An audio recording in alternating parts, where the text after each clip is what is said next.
तेजस के ऑपरेशन की सच्चाई। रेणुका की साजिश का सचिन ने किया खुलासा। इलेक्ट्रॉनिक्स शोरूम में सचिन का शक बढ़ता जा रहा था। सुल्तान, जिसने अपना चेहरा छिपाने के लिए तुरंत हेलमेट पहन लिया था, सामान खरीदने की जल्दबाजी में था। सुल्तान को लगा कि हेलमेट उसे बचा लेगा, लेकिन सचिन की पारखी नजरों से वह चूक नहीं पाया। सचिन जानता था कि सुल्तान कोई साधारण व्यक्ति नहीं है। वह रोशनी के चाचा के रूप में परिवार में आया था, लेकिन उसका व्यवहार हमेशा संदिग्ध रहा था। परेश, जो सचिन के साथ था, सुल्तान को देखकर थोड़ा हैरान हुआ। अरे, ये आदमी कौन है जिसने अंदर हेलमेट पहना है? कितना अजीब है, परेश ने फुसफुसाया। सचिन ने धीरे से परेश को शांत किया। मुझे लगता है कि ये रोशनी का चाचा सुल्तान है। वह हमसे छिप रहा है। सुल्तान ने एक महंगे म्यूजिक सिस्टम और एक बड़े एलईडी टीवी के लिए भुगतान किया और तेजी से बाहर निकलने की कोशिश की। जैसे ही वह बिलिंग काउंटर से निकला, सचिन ने उसे आवाज दी, सुल्तान जी, रुकिए। चौंक कर सुल्तान ने गलती से अपने हाथ में पकड़े एक छोटे से सामान का डिब्बा गिरा दिया। यह एक अत्याधुनिक मोबाइल फोन था। सचिन ने वह डिब्बा उठा लिया।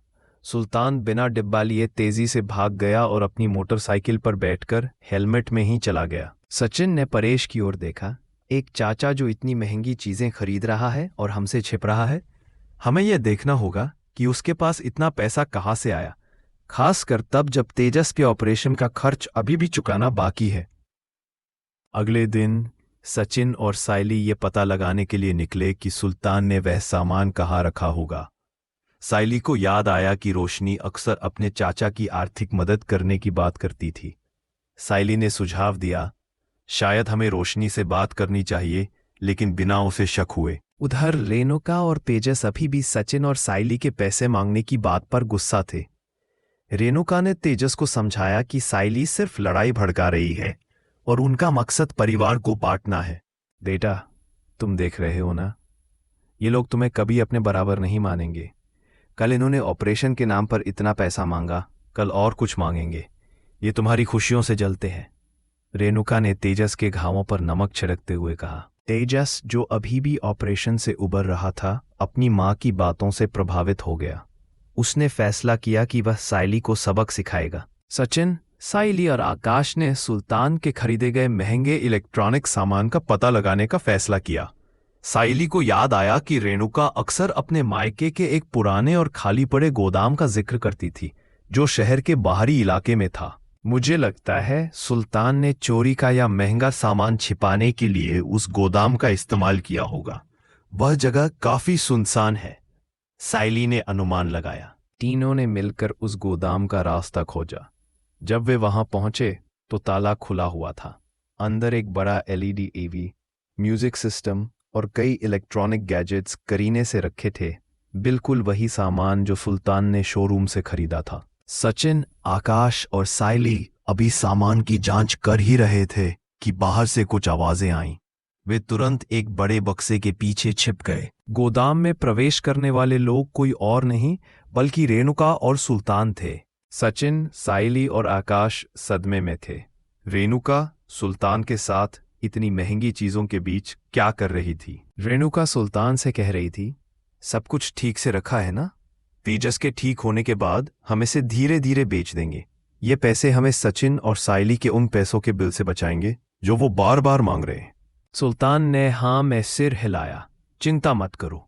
जी, जब मैंने इनसे हेलमेट पहनकर सामान खरीदा तो किसी को शक नहीं होगा कि ये सामान कहाँ से आया।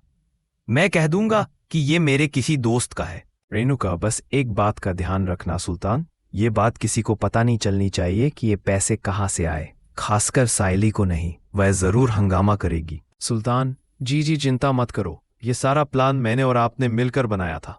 तेजस के ऑपरेशन का खर्च बहुत ज्यादा था और हम नहीं चाहते थे कि परेश जी को सब कुछ अकेले झेलना पड़े। हमने अपने पुराने गहने और जमीन बेचकर जो पैसे लिए थे, उनसे ऑपरेशन का बिल चुकाया। अब इन इलेक्ट्रॉनिक्स को बेचकर हम वो पैसे वापस जुटा लेंगे। गोदाम के अंदर का सच सामने आया। रेणुका और सुल्तान ने असल में तेजस के ऑपरेशन के बिल का अधिकांश भुगतान अपनी निजी संपत्ति, गहने, जमीन बेचकर किया था, लेकिन वे सचिन और साइली को नीचा दिखाने के लिए और उन्हें लालची साबित करने के लिए यह नाटक कर रहे थे कि वे उनसे पैसे वसूल रहे हैं। यह सब इसीलिए किया जा रहा था ताकि वे परिवार में अपना वर्चस्व बनाए रख सके और सायली को हमेशा गलत ठहरा सके। सचिन, सायली और आकाश ने यह सारी बातचीत सुन ली। उनके पैरों तले जमीन खिसक गई। सायली ने फुसफुसाते हुए कहा, सचिन जी, रेणुका जी हम पर झूठ बोलने का आरोप लगा रही थीं, जबकि वह खुद ही इतना बड़ा राज छिपा रही थीं। उन्होंने ऑपरेशन के पैसे अपने पास से दिए, लेकिन हम पर झूठा इल्जाम लगाया। आकाश ने गुस्से में कहा, यह तो सरासर धोखा है, और माँ ये सब करके बस भाभी को नीचा दिखाना चाहती थी। वे तीनों चुपचाप गोदाम से निकल गए, लेकिन अब उनके पास रेणुका के खिलाफ निर्णायक सबूत था। घर पहुंचकर सचिन, सायली और आकाश ने तुरंत परेश को सारी बात बताने का फैसला किया। परेश घर पर थे और बहुत चिंतित लग रहे थे। पिताजी, हमें आपसे कुछ जरूरी बात करनी है, सचिन ने कहा। परेश ने पूछा, क्या हुआ? तुम सब इतने परेशान क्यों लग रहे हो? सायली ने साहस जुटाकर कहा, पिताजी, रेणुका जी और सुल्तान ने हमसे झूठ बोला है। ऑपरेशन का जो बिल हम चुकाने की बात कर रहे थे, उसका अधिकांश भुगतान रेणुका जी ने अपनी संपत्ति बेचकर कर दिया है, और वे हमसे पैसे लेकर अपनी संपत्ति वापस हासिल करने की साजिश रच रही थीं। ये कहकर कि हमने ही ज्यादा पैसे मांगे हैं। परेश को पहले विश्वास नहीं हुआ। यह क्या कह रही हो सायली? रेणुका ऐसा क्यों करेगी? आकाश ने तुरंत बीच में आकर कहा, पिताजी, हमने अपनी आंखों और कानों से सुना है। वे दोनों शहर के बाहर वाले गोदाम में थे जहां उन्होंने महंगे इलेक्ट्रॉनिक्स छिपा रखे हैं। वो उन्हें बेचकर पैसे जुटाने वाले हैं। उन्होंने यह सब सिर्फ इसलिए किया ताकि माँ का दर्जा ऊंचा रहे और वह भाभी को हमेशा गलत साबित कर सके। परेश स्तब्ध रह गए। तभी रेणुका और सुल्तान घर में प्रवेश करते हैं। परेश ने गुस्से में रेणुका की ओर देखा। रेणुका, क्या यह सच है? क्या तुमने ऑपरेशन का बिल चुकाने के लिए अपनी संपत्ति बेची और फिर सचिन और सायली पर झूठे इल्जाम लगाए? रेणुका घबरा गई, लेकिन उसने तुरंत खुद को संभाला और पलटवार किया। यह झूठ है परेश। ये तीनों मिलकर मेरे खिलाफ साजिश रच रहे हैं। ये लोग तुम्हें भड़का रहे हैं। सायली आगे बढ़ी। रेणुका जी, आप कितनी देर तक झूठ बोलेंगी? हमने आपको और सुल्तान को गोदाम में अपनी सारी योजना बनाते हुए सुना है। आपने ऐसा क्यों किया? आप हमें बस नीचा दिखाना चाहती थी। क्या यह आपके परिवार के प्रति आपका प्यार है? सुल्तान ने हस्तक्षेप करने की कोशिश की। झूठ बोल रही है ये लड़की, सचिन ने कड़े शब्दों में कहा। अब और नहीं सुल्तान, हमने तुम्हें हेलमेट में भी पहचान लिया था। वह सारा सामान गोदाम में क्यों है जिसका बिल तुम्हारे नाम पर है? हम पुलिस को बुलाएंगे। पुलिस का नाम सुनते ही सुल्तान घबरा गया। रेणुका का चित्रा पीला पड़ गया। तेजस भी इस शोर के कारण वहां आ गया और उसने यह सब देखा।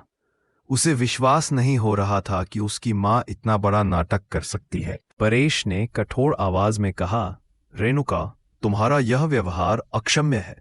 तुमने मेरे भरोसे को तोड़ा है।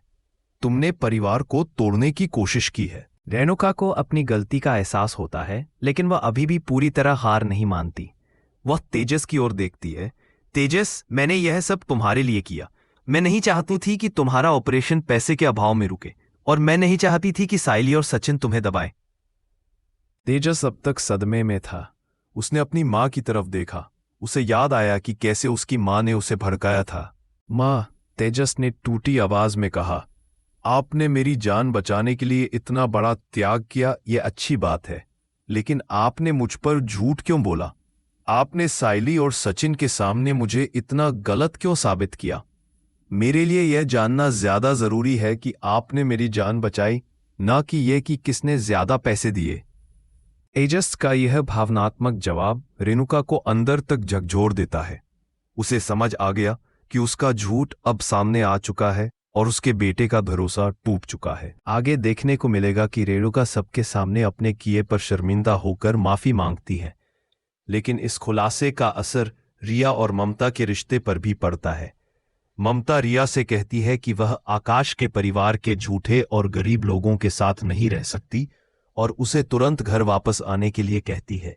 आकाश और रिया के रिश्ते पर मंडराया संकट। आज के एपिसोड में बस इतना ही। कमेंट में बताइए कि यह स्टोरी कैसा लगा।